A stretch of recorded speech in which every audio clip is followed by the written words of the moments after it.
आज बात करते हैं द्रौपदी चीरहरण की। ये जो द्रौपदी है, ये इंडिकेट करती हैं एक जीव को।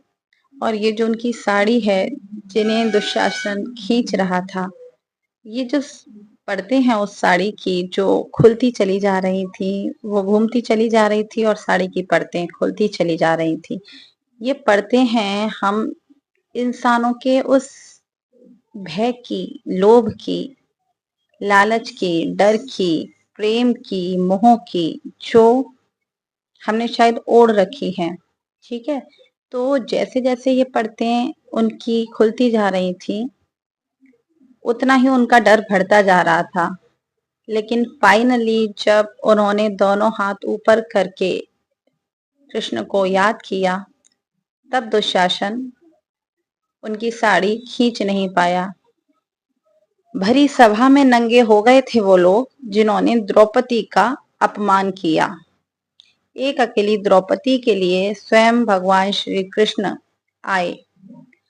ये कृष्ण वास्तव में कहीं से उतर के नहीं आए थे, ये द्रौपदी की इच्छा शक्ति थी, ये उनका तप था, भगवान के प्रति उनकी समर्पण की वो शक्ति थी, जिसके कारण उन दुष्टों की हिम्मत ना हुई कि वो द्रौपदी का बाल बांका भी कर सकें।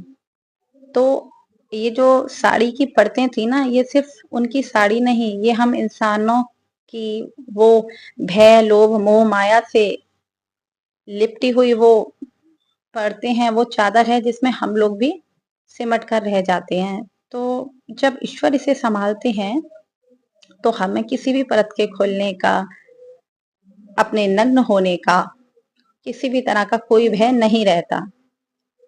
तो जो द्रौपदी थी वो इस बात को इंडिकेट करती हैं, हमें ये समझाने के लिए ये एक रोल प्ले किया उन्होंने कि जब आप ईश्वर पर सरेंडर कर देते हैं, तो दुष्ट हो या दुष्टों से भरी सभा, या सब एक तरफ हो जाएं, आपका कोई बाल बांका नहीं कर सकता।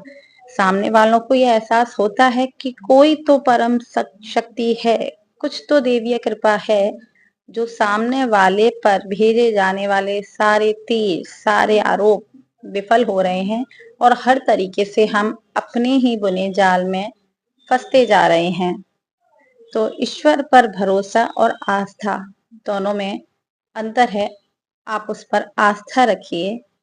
जो आपके साथ जब गलत भी हो, वो टूटनी नहीं चाहिए। राधे राधे, जय श्री कृष्ण।